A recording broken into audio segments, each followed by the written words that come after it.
The Andy Pollin Show.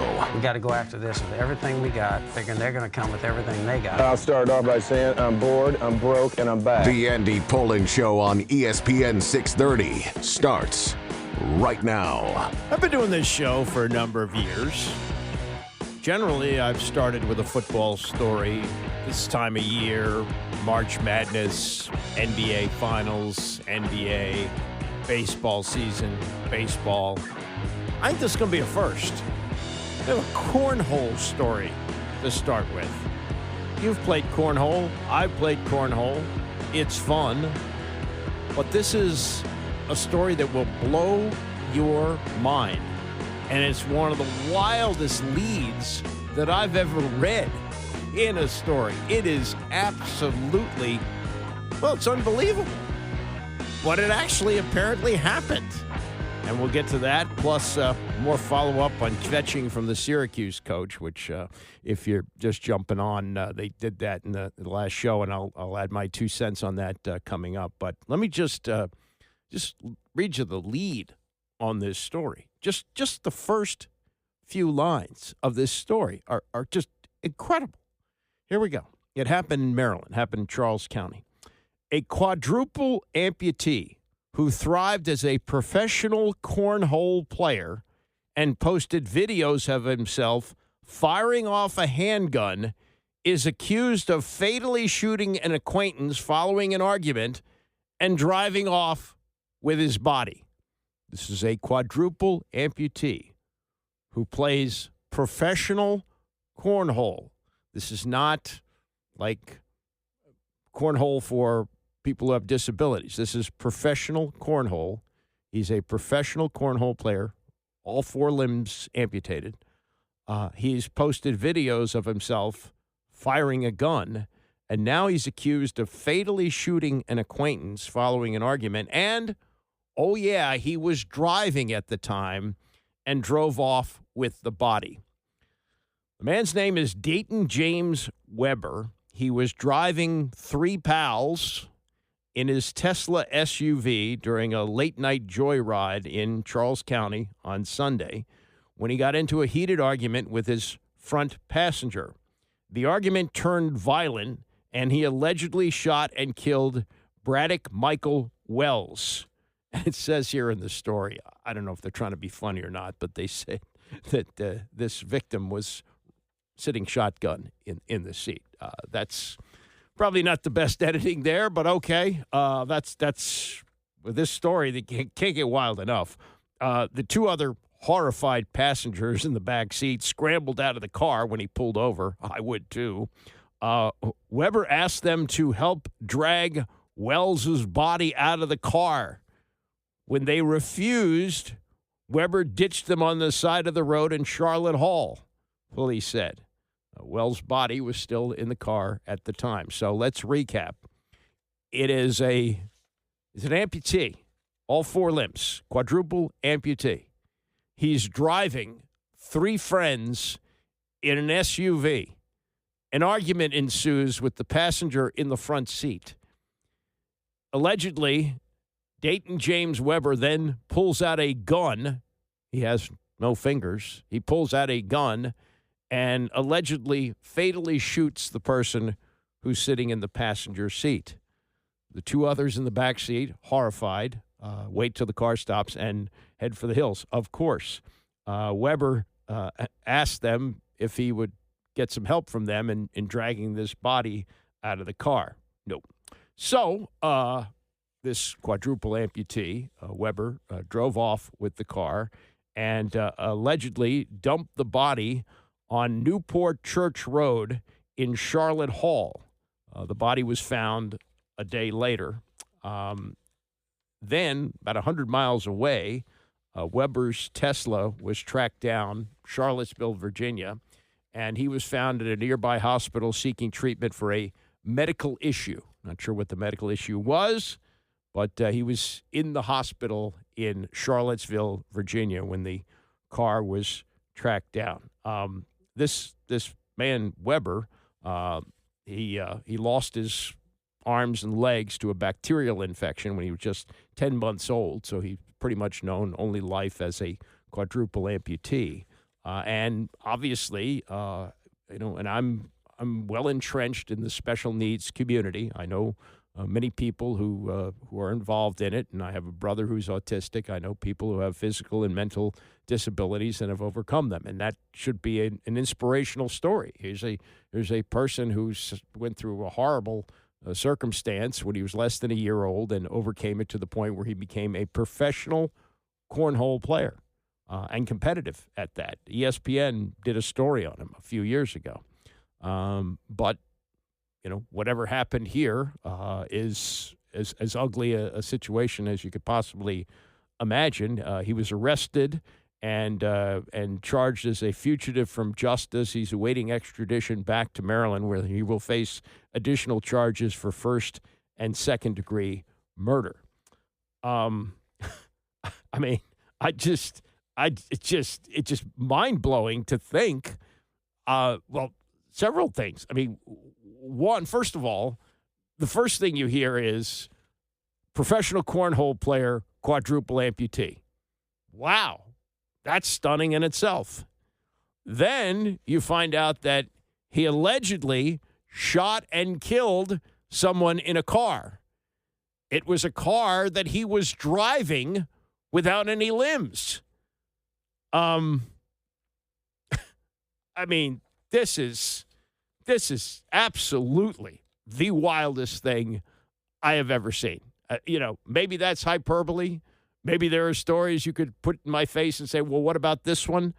But just the lead alone, a quadruple amputee who thrived as a professional cornhole player and posted videos of himself firing off a handgun, is accused of fatally shooting an acquaintance following an argument and driving off with his body. Wowza. Wow. Until I heard this, I thought that this would have been the wildest story of the day. And this happened in Storrs, Connecticut last night, where Syracuse lost to the hometown school, UConn, the greatest women's college basketball program in history. They lost in a second-round game, 98-45. Yes, that score is correct. At one point, Connecticut went on a 31-0 run. The score at the half of this game was UConn 65, Syracuse 12. This was start to finish a blowout, a complete blowout. And look, Connecticut does that. They've got the best team. Syracuse, competitive enough to get to the second round, and they obviously were not competitive in this game. What followed was much wilder than the game itself, a game where Syracuse more than doubled their points and held them to 12 in the first half. It was the coach of Syracuse, Felicia Leggett-Jack, and she has coached in other places, including Buffalo, and Buffalo has lost in tournament games in Storrs, Connecticut before. The reason that when you coach at a school like Buffalo or you coach at a school like Syracuse and you are sent to play first-round games in Storrs, Connecticut is because it's close. It's close geographically. It's not the cost of travel for your team. It's the cost of travel for fans, and they want to draw as many fans as possible. Now, I would imagine Connecticut fans generally fill the place, but they have regionals. When Maryland's had great teams, they've had first-round and second-round games in College Park. You kind of earn that as being a top team. But for whatever reason, and this was not the time to go off like this. You could do this if you were competitive and you lost a close game, but they were not competitive. I mean, this was a joke of a game. And Felicia Leggett-Jack made it worse, in my opinion, by opening up the news conference last night with this kvetch about the venue in which she and her team lost 98-45. And for us to be coming from a 12 and 16, 18, whatever season last year, okay, let's judge me on this season.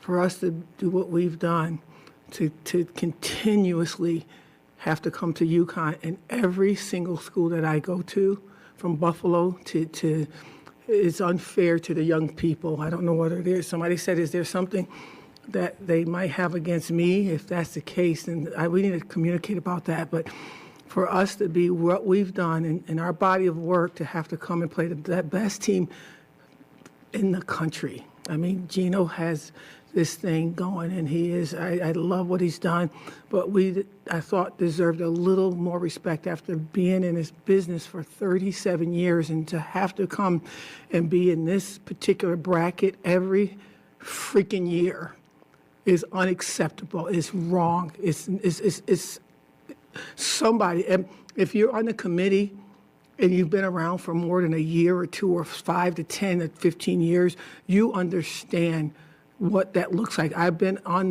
those committees to see how it's done, how you can put people on different lines, put us on get a 10 line, get whatever.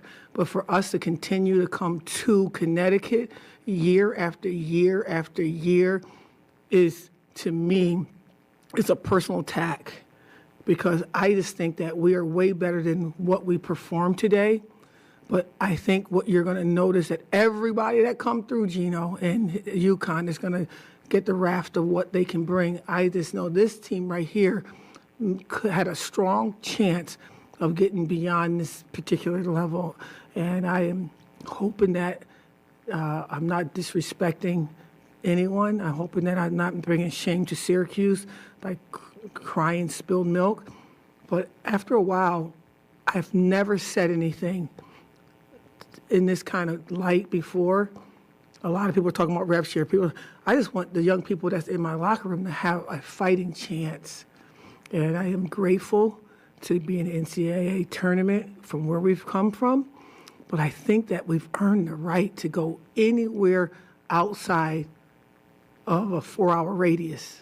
Well, let me clue you in on something here, Coach. Let's get Jack, the coach at Syracuse, who's very upset that she's being treated unfairly, and that the committee has something against her personally by continuing to send her teams to play Connecticut at Connecticut.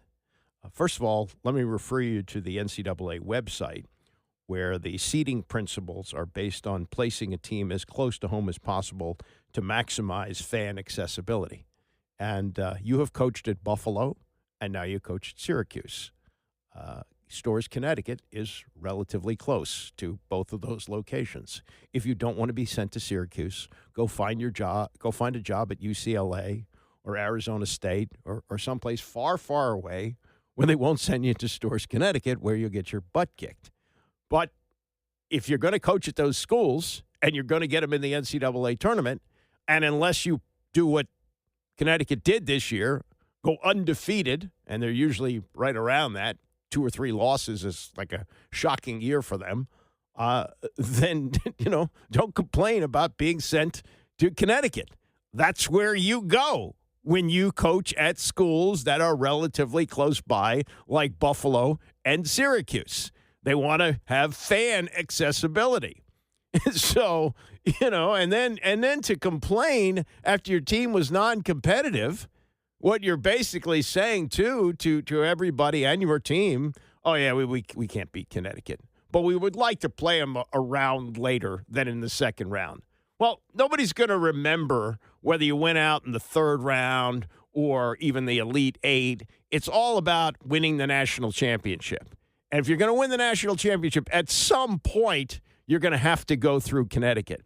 And do you really want to claim that your team, which lost the game 98-45, was hurt by the fact that they were playing on Connecticut's home court?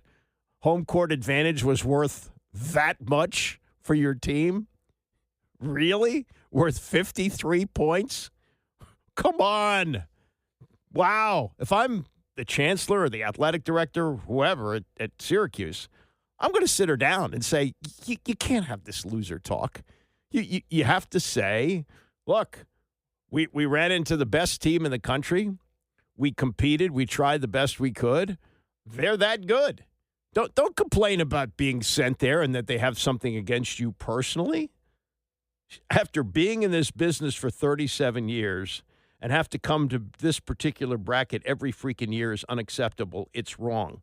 No, it's according to the bylaws of the NCAA committee as they do the seeding. It's because your team is located close to Syracuse or close to Connecticut. You're in Syracuse. It's drivable for your fan base. So that's why they have it there. It's. I don't know how many Syracuse fans were thrilled about going to Storrs, Connecticut to watch their team lose 98-45, but it was available to them. And I don't know whether you've been watching the news lately, Coach, but the TSA lines are very, very long at the airports. So it's probably best for the fans that they got to drive to the location if they wanted to see the games. And for you to make it personal, oh, my God, they send me here every year. Yeah, because you coached at Buffalo, and now you coach at Syracuse. And that's where you go. You know, if your team was in Baltimore and the regional was in Washington, they wouldn't send you to Seattle, Washington. They'd send you to Washington, D.C. So, or have an undefeated season. You got a nice big arena there in Syracuse. They can fit a lot of people in the Carrier Dome. Have it there. Earn it. But if you don't have a season worthy of that, they're going to send you to the closest place, which is Connecticut, and you have a chance to be giant killers. Wouldn't that be a story? It was a story yesterday for Virginia. Virginia actually pulled off what you could have pulled off. Virginia became the first of the play-in teams to make it to the Sweet 16. And, oh, by the way, where did Virginia advance? They advanced against the number 2 seed Iowa team at Iowa City on the home court of Iowa, of the Hawkeyes. Cavaliers have now won 3 games in 5 days. They beat Arizona State 57-55. Then they beat Georgia. And now they're dancing. They're dancing to the Sweet 16, playing in front of a home crowd of 14,332 in Iowa City. They did it. They were sent there. Virginia went to Iowa. Are you saying that if you went to a place that was different than Connecticut, that you might have won? I don't know. Maybe.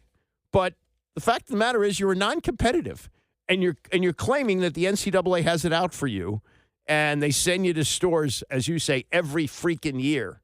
Well, you know, this is where you coach. You don't want to go to Connecticut? Find a job someplace else. But don't complain like that. She comes off, in my opinion, really looking ridiculous. I mean, after you take a beating like that, after you lose 98-45, you say hats off to a great team. They look like the best team in America, and I would expect them to win it all. Not, boo-hoo, we could have gotten further if we didn't play Connecticut. So what? You know, if you make it to the round of 16 and you go out, is that much? Does that mean you're going to have a parade back there in Syracuse for your team making it that far? No, Bill. Okay, yeah, they went out. And you know, if it happened that they matched up against Connecticut in the next round, wherever the hell that is, and you lose by the same amount, does that lessen the blow of your team because you managed to meet them in the Sweet 16 instead of the round of 32? What?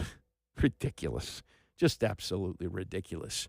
I'll tell you someone who doesn't suffer fools. That's Charles Barkley. He was on the Dan Patrick Show yesterday with a very interesting outlook on discipline. We'll get to that and more as we continue. It's the Andy Pollin Show, ESPN 630. The Andy Pollin Show on ESPN 630, the sports capital. If you take a step back and you look at Charles Barkley, you have to kind of wonder about how this is happening.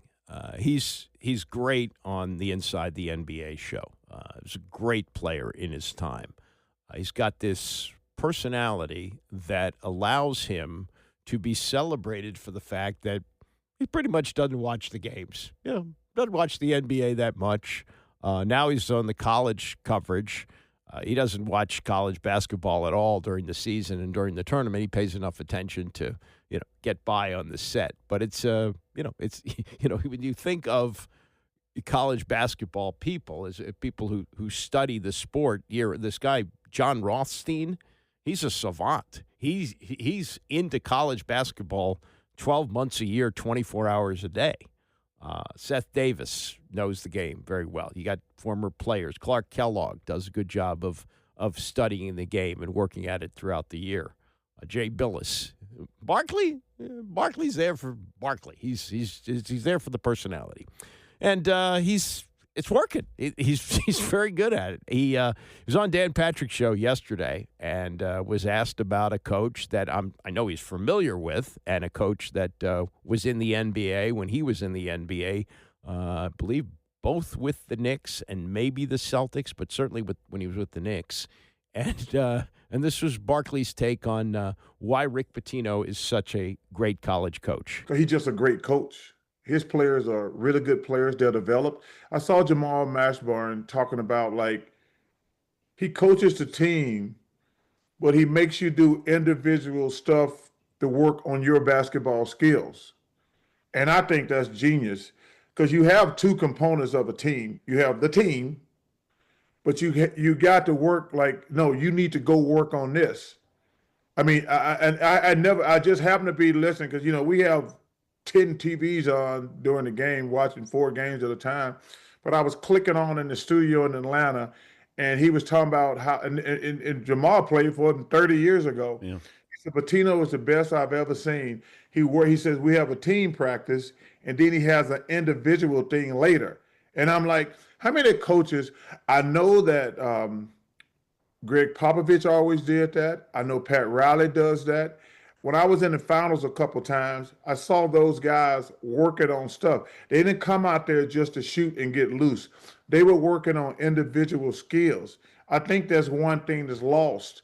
Like, you can play basketball, but you got to get better at doing individual things, because then you want to come together as a team. So that was analysis from Barkley. This was the best part of the conversation when he started to discuss discipline, and listen to where this goes. This is old school Charles Barkley, who was raised by his grandmother and his mother, obviously with a slant on discipline. But this is Barkley with Dan Patrick on his view of discipline, especially when it comes to basketball. The players have so much power now. It's crazy. You can't even yell at them anymore. You can't, when you yell at somebody when they do something wrong, that's called being a coach. Like, you can't even, people talking about you can't yell at your kids. Yes, hell, you can yell at your kids. You whoop their ass too with the. Let me tell you. I don't think you're allowed to do that. I don't think you can whoop ass anymore. Yes, you can. That's why these kids are crazy. And the kids, let me tell you this: don't ever get no damn Hot Wheel racetracks, because those things are dangerous and they leave whelps. Oh wait, who? Like your grandma? Did she take a piece of the track to whip you? Oh, listen. Once I got too old for switches. Oh yeah. And for you white folks, switches are tree limbs. Once I got too big for the switches, and then I actually became a switch expert, I would get one that would break after about the 5th or 6th. You have to get one of those. You can't get one of those that are kind of wet because they don't break. You got to get one that's kind of dry. They break after 5 or 6. But then one year, Dad, I made the mistake of getting those Hot Wheel racetracks. And man, that was one of the worst decisions ever. So kids, never get those Hot Wheel racetracks. I loved Hot Wheels, man. Hey, I did too, until it became a weapon. I got to give your grandma credit for looking at it. You know, I got spanked with a switch. Yeah, man, listen, I believe in discipline. I'm not going around telling people to beat their kids, but I think if you don't spank your kids and discipline them, they turn into some of these brats that we got today. I'm not here just saying I'm not here for child abuse, but how are kids going to know they're doing something wrong? First of all, you can't rationalize with kids. They're dumber than rocks. They don't know they're doing stuff wrong. But when you spank them, that gets the message across, and because they don't want that. And listen, all these fools are going to be called. Listen, you can blast me on social media. You guys know I don't do social media. I don't ever read any comments. I don't care what you think. Y'all can kiss my big black ass. I'm going to say what I got to say. Some of y'all going to like it and some of y'all not. And y'all will get over it. How did we go from Rick Pitino? What a great guy he is. You know what? He has a great speech online coaching his team, talking about competitive fire. I love that speech. All you coaches out there, go get Rick Pitino's speech. He's talking about competing. Where's your competitiveness? When things go bad, that's when you grind. That ain't no time to quit. I've always been a big Pitino fan. I think he's one of the great, and him and Tom Izzo are probably my two favorite coaches because they're going to get on their players. They're probably my two favorite coaches. Did you get yelled at when you played? Yes, hell yeah. And the best coach, I played for some really good coaches, but probably the best coach I played for was, Son Smith was great. I love that dude. But probably Billy Cunningham. He didn't take, let me tell you something, he would leave Dr. J. Like, if the bus, and this one thing, like, and I'm a firm believer, you're never supposed to be late, because when you're late, you don't respect other people's time. There have been times when I played for the Sixers, the bus leaving at 5. I could see Dr. J walking to the bus at 5. We're taking off. Now, and that's part of discipline. He say, Al Domenico, what time is it? He says 5. You can see Doc 20 yards away from the bus. We taking off. I want coaches, because there's no great player who don't want to be coached. That's why Greg Popovich, to me, is one of the greatest ever. You talk to Tony Parker, Tim Duncan, Ginobili, David Robinson, he got on their case all the time. And you know why you do that, Dan?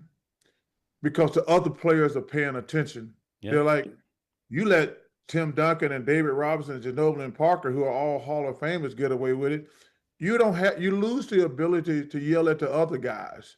That's why coaches have to hold, because there's a responsibility that goes with being a star.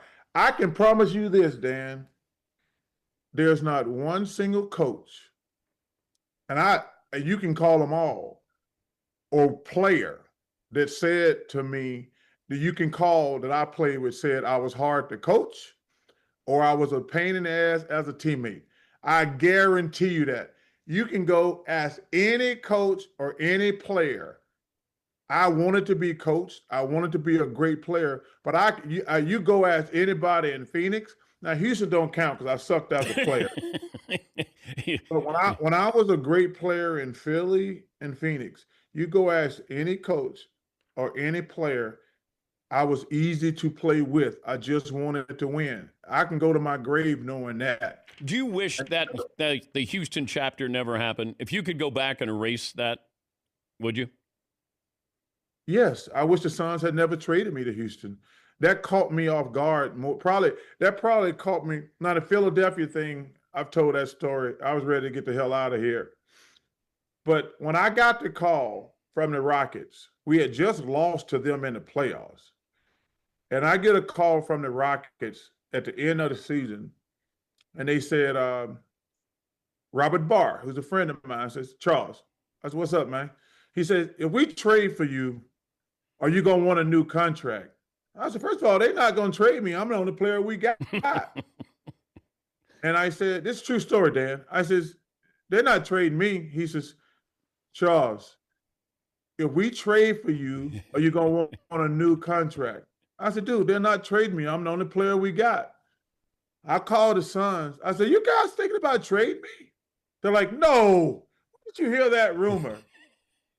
I says, whew, I can breathe easy now. 2 days later, the Rockets called me back. And I says, Robert, they're not going to trade me. I'm telling you, I'm the only player we got. They're like, Charles, just answer my question. If we trade for you, are you going to hold out? I says, Robert, I've never held out. Because, at that time, me and Michael were really close. And me and Michael made a pact. Because Scottie Pippen and I think Horace Grant were making more than him for the Bulls. Yeah. And I think some guys in Philly and Phoenix were making more than me at the time. And we said we would never complain or hold out. And I said, we have a pact. And none of us, neither one of us ever did. And I said, dude, I would never hold out. I have a contract. 5 days later, I'm packing up, going to Houston. And it just, so I wanted to finish my career in Phoenix. All I wanted was a chance to win. I had 4 years. Well, we lost to the Bulls. And then we lost to the Rockets in 7 games. One of us team was going to win the championship. We were the best 2 teams. We lost to them in 7 games both times. I was happy with my career, and I wanted to just finish it out because I knew my body was starting to give out. And but no, to answer your question, yes, I wish the Houston chapter, because I played good my first 2 years. My last 2 years, I sucked as a player, but I was done. Charles Barkley, it's just remarkable. On the Dan Patrick Show, talking about using that. I had Hot Wheels. I remember those tracks. Fortunately, I was never hit. That's not the way my parents disciplined me. They would take away television time. But Barkley obviously was raised in a different way, and has a different view on things. This is an anniversary in baseball. I don't know if it's necessarily celebrated by the owners, but it should be celebrated by the players. This is the first year we had free agency, and the first year of free agency included Dave McNally, who was a former pitcher with the Orioles, but he decided to retire, so he didn't play. So if I'm not mistaken, Andy Messersmith was the only free agent that year, and he was signed by Ted Turner and the Atlanta Braves. And in fact, in those days, the superstation, TBS, was always on Channel 17, no matter what cable system you had. That's the way things worked in those days. And so he wore number 17 for the Braves, and it said Channel on his back as sort of like an advertisement for the superstation. Major League Baseball made him change that, put his name on the back, Messersmith. But he was a trailblazer, and it opened the door for what would happen the following year, 1977. But in the calendar year of 76, at the end of the season, players who had played out their option, who had played out their contracts, were eligible to shop around. And one of them was Reggie Jackson. Charlie Finley knew that. And during the 76 season, he traded Jackson to the Baltimore Orioles because he knew he wasn't going to re-sign him. And he said, I'll get prospects for him, and I'll develop those prospects, but I'm not going to be paying Reggie Jackson the kind of money that he's going to want. So Baltimore took a flyer, and they thought, well, maybe we got a team good enough to win this year. Reggie can help us do that, and also the possibility that we'll re-sign him. Well, George Steinbrenner was going to make sure that didn't happen, and there's a new book out by Mike Vaccaro, who covers all sports for the New York Post, but it's called The Bosses of the Bronx, and it's about the more than 50 years ownership of the Yankees by George Steinbrenner. And, of course, Steinbrenner's kids own the team now. But I think it's Hal that runs the team. Anyway, they talk about the first year of free agency under George. George Steinbrenner actually bought the Yankees from CBS in 1973 for $10 million. CBS took a $3 million loss on the Yankees. Now they're got to be worth over $10 billion. But they sat down at the end of the 76 season with Gabe Paul, who was the general manager, and Billy Martin, who was the manager, talking about guys they wanted to pursue in free agency. And Gabe Paul said, Bobby Grich is the best player. He's a second baseman. He said, we're good at second, but he's got the range to play shortstop when we desperately need a shortstop. Okay, Steinbrenner writes down Bobby Grich. Billy Martin says, yeah, I agree on Grich. I also think Joe Rudy would be perfect for us. Rudy was an outfielder with the A's as well, along with Reggie. A few more names were tossed out. Steinbrenner listened, and then Steinbrenner himself said, well, what about Reggie? Well, Billy Martin knew about Reggie and his ego, and he wasn't interested in having Reggie to manage. But George accurately said, Reggie will put fannies in the seats. And so he began a courtship with Reggie Jackson, took him out to lunch at the 21 Club. Reggie was unimpressed. He said his steak was overcooked. Steinbrenner said, okay, let's go take a walk. And they walked through the streets of New York, and Steinbrenner let the fans do the recruiting. So they walked past the Plaza Hotel, and as if on cue, one of the drivers of the horse carriages started calling out his name, saying, "See you in the Bronx, Reggie." As they walked along Central Park South, cabbies honked their horns. "Sign him, George," they crowed. Pedestrians pleaded with him to make New York his new home, and a gaggle of school kids handed him scraps of paper from their spiral notebooks to sign. "We are falling in love," Jackson would say. "New York with me." That's the Reggie ego. New York with me, me with New York. They strolled out of a movie, culminated the lovely stroll out of, it says here in the story, the lovely stroll out of a movie. In other words, if you were shooting this as a movie scene, culminated at George Steinbrenner's apartment on the East Side. "Reggie," Steinbrenner said, "we'd like to offer you $2 million over 5 years." Now, keep in mind, that was an unbelievable sum of money in 1976, but the Expos, the Montreal Expos, had offered Reggie $5 million. And Jackson said, "George, what I want is $3 million and a Rolls Royce." The men agreed to meet at the O'Hare Airport 2 days later. He'd come hoping, Steinbrenner had come hoping that Jackson would agree to meet in the middle at $2.5 million, and now realized that he'd have to go with his best offer, which would be $2.9 million. Gave that to Reggie, and Reggie said, "What about the Rolls, George?" Steinbrenner grabbed a cocktail napkin, wrote down the details, and the final figure, $2.96 million, with the $60,000 added to cover the car. You could buy a Rolls Royce 50 years ago for $60,000. Reggie took the napkin, scrawled, "I will not let you down, Reginald Martinez Jackson." Steinbrenner kept the paper under glass in his office for the rest of his days. He'd bagged his star, or as Jackson himself preferred to be called, his super-duper star. "George Steinbrenner out-hustled everyone else," Reggie said. "He dealt with me as a man and a person. I feel like I'm a friend of his. He's like me. He's a little crazy. He's a hustler." And later, when Jackson was talking to a bunch of writers, Thurman Munson overheard him say, "I didn't come to New York to become a star. I brought my star with me." Now, Thurman was the captain of the team. That didn't go over well. And then, on top of that, George Steinbrenner pissed off Billy Martin, because he wasn't invited to join the party. Well, Billy let his feelings be known about Reggie, and George wasn't going to be swayed by that. So there was that. And then they talk about this eerie part of this. I'm anxious to read this book. This looks like a good book, where Steinbrenner sensed that Munson had his nose out of joint, summoned him to New York. They reached an agreement. Steinbrenner would add 2 years to his deal and allow Munson to live in the offseason in Ohio as a way of a compromise for his own feelings about spending so much time apart from his family. Munson agreed and began to ponder his options. And then here's the eerie part.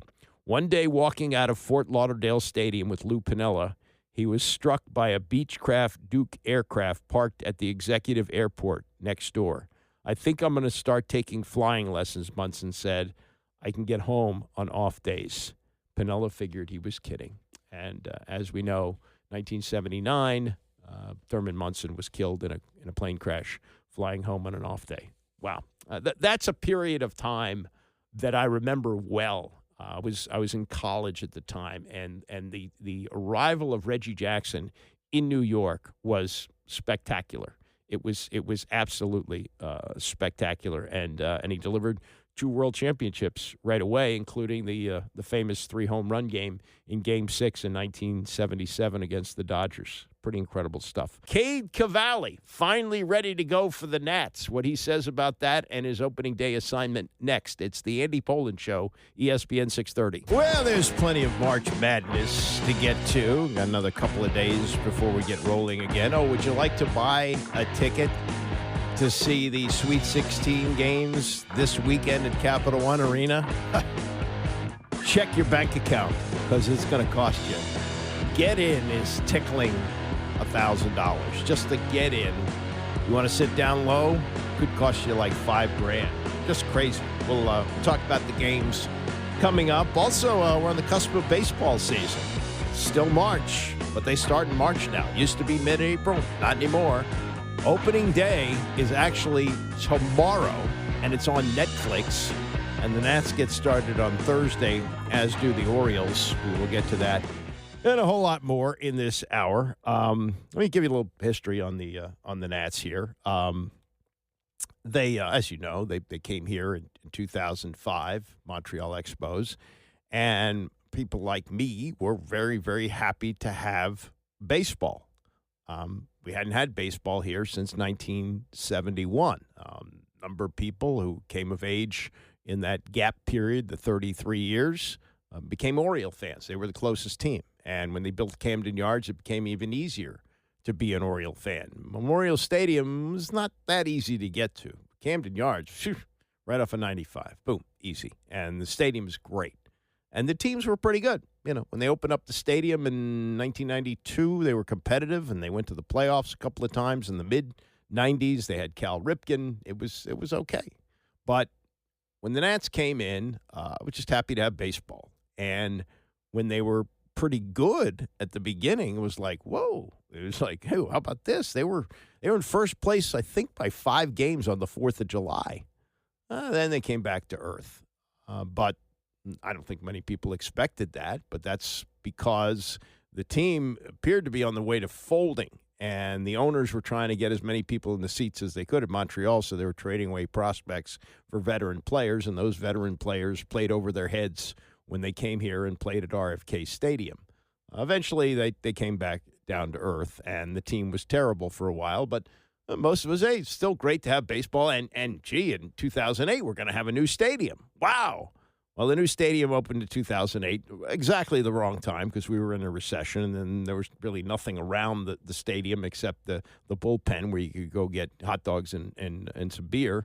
And then, you know, things evolved, and they became, by 2011, they were starting to become a pretty good team. And one of the craziest things that I've ever seen in baseball, and it happened in June of that year, Jim Riggleman was essentially the gap manager. They tried Manny Acta after Frank Robinson. The Manny Acta era didn't work out, so Riggleman took over. They extended him as a full-time manager, but, you know, everybody knew he wasn't the long-term answer, and they were playing well at this period of time in June of 2011.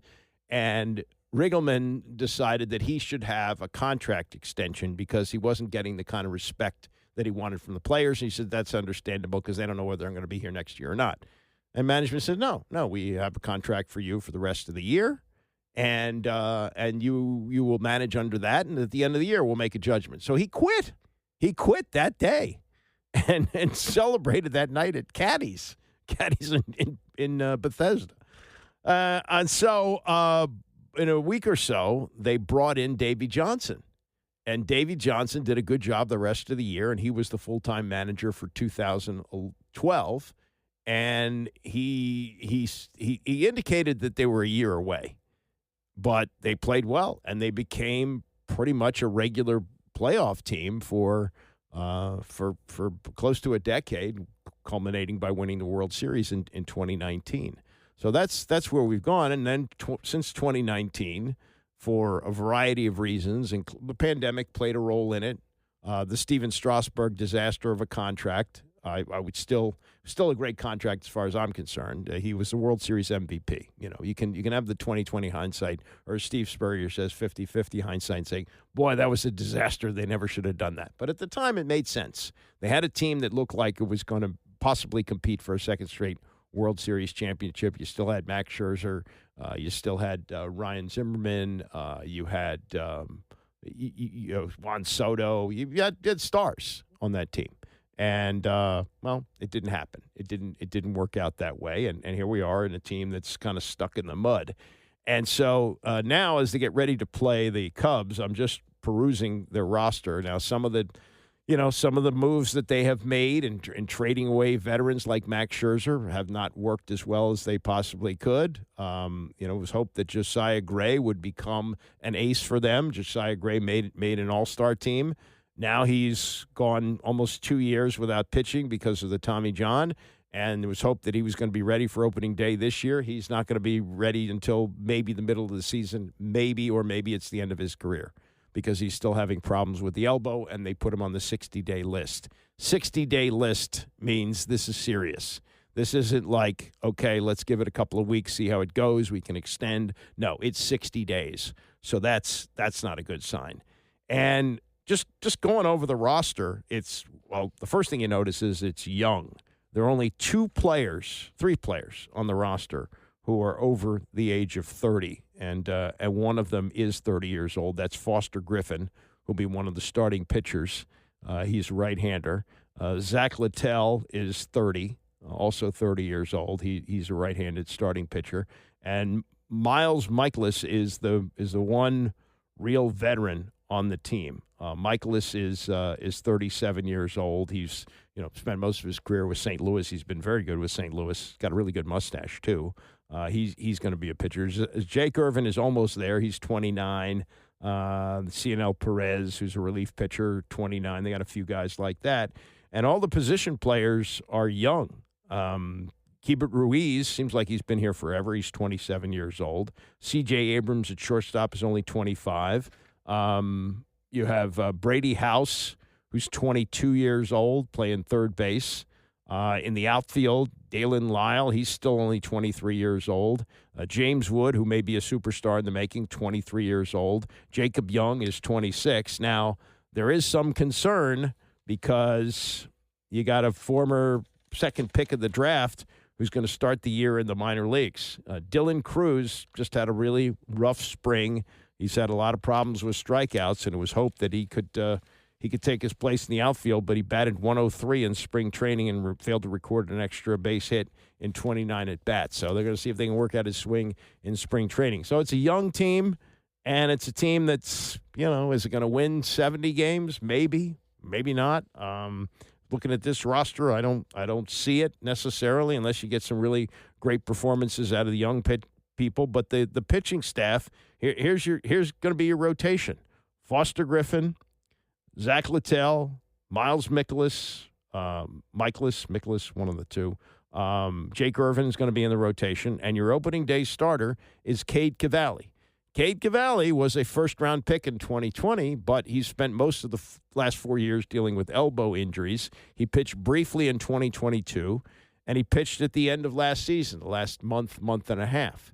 But he's been tabbed as the opening day guy, and hopefully at age 27, he's ready to go, and this is the launch of a really solid career here. Here's his thoughts on being the starter for the opener. I know for the teammates' point of view, we're treating it like another game. Going to work the same way we would. For the family, a little bit different. They're really excited for me. They're going to be able to make the trip out, so it's going to be a really good time. Obviously, there's going to be different emotions to it, natural things that will creep into the head. A lot of excitement, and, work-wise, it's very easy to go about it. Keep your routines. Try not to do anything more. So that's exactly what I'm going to try to do, and, battle the natural thoughts. He didn't say stay within himself, but... the Cade Cavalli era begins, and look, it's still baseball. I'm still at a point where it's just good to have baseball here. We're supposed to find out, I think, Thursday morning for those of us Alta Cockers who still have cable, what cable channel is going to be. What I understand, it's the second one on Masson. Like, for example, I'm FiOS, so that's 577 for the Nats and 577 for the Orioles, 579 for the Nats, but we'll find out about that. So there you go. There's your opening day pitcher. Meantime, we move on with the NCAA Tournament, and as you know, there are no mid-majors left, and the biggest Cinderella of all is Texas. Texas was one of the bigger athletic budgets in the entire country. They are coming in as an 11th seed, but Seth Greenberg, who was on yesterday on the Rich Eisen Show, pointing out one of the most important things about the NCAA tournament, it's not necessarily how good your season was, it's how good you're playing in March. How about this crazy number? They lost 5 of the last 6, Texas, coming into the NCAA tournament. They were giving up 88 points in those losses. They gave up 66 points a game in their 3 wins.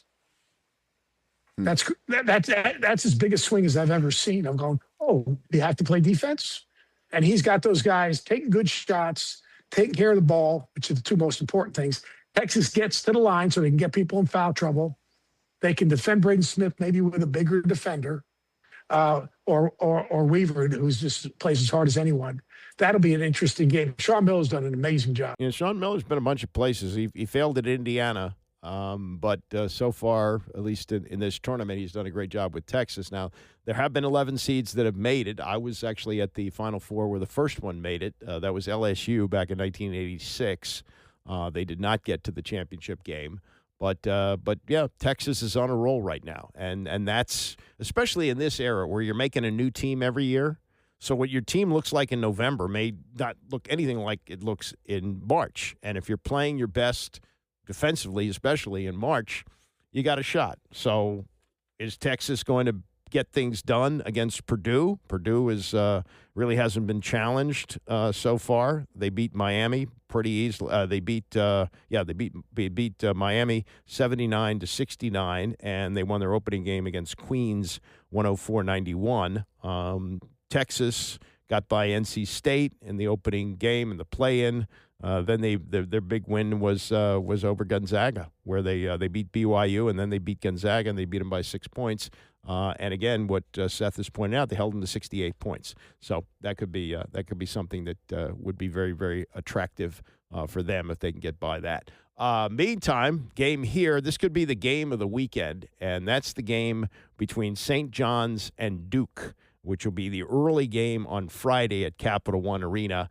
And Greenberg says this about that game. That is the ultimate rock fight, because if you watch St. John's yesterday, I mean, first of all, have you ever watched a game with more air balls in your life? You ever watched a game where they couldn't get the ball in bounds? But my concern for Duke is simple. Like, Caden Boozer's playing great. They don't have a backup point guard. So you're playing against that pressure. You're playing against that size, that length, that athleticism, the Dylan Mitchells, the Zubis, all right, the physicality. So when you take Caden out, or if he gets in foul trouble, who's running your offense? Who are you running your offense through? They don't, because of Cal Foster going out, they don't have a backup point guard. They have a 7-man rotation, an 8-man rotation now that they have Patrick back, but they don't have a secondary ball handler. And the pressure that St. John's puts on you, and the physicality that they put on you, and the way that they kind of attack, for a team that doesn't have great depth, that's a hard style of play to play against. And as good as Cam is, and as good as Evans is, and I think that Patrick Gump he was terrific. I think he was like plus 20 in the game the other day. You still have to advance the ball up the court. You still got to get in offense. You got to still deal with switching. You still got to keep your opponent off the glass. And I think St. John's is one of those teams that's just hard to get in a comfort zone with. And I don't think that Duke has really played against anyone that really plays that aggressively and that physically. And plus, they got my man Dylan Darling. He's got church bells.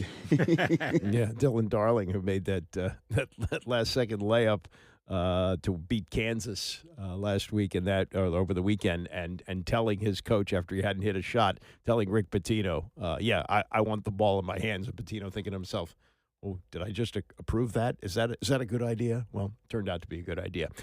Last thing about this tournament from Seth Greenberg, and this is really what it's all about in 2026.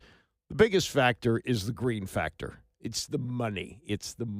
And this was Greenberg with Rich Eisen reacting to what UCLA coach Mick Cronin said in going out over the weekend. Then big picture-wise, third consecutive season not getting to the second weekend of the tournament. I know different seasons, different reasons, but do you feel like anything needs to change with the approach, roster construction, or the way you're... Yeah, right now I'm worried about tonight consoling the guys.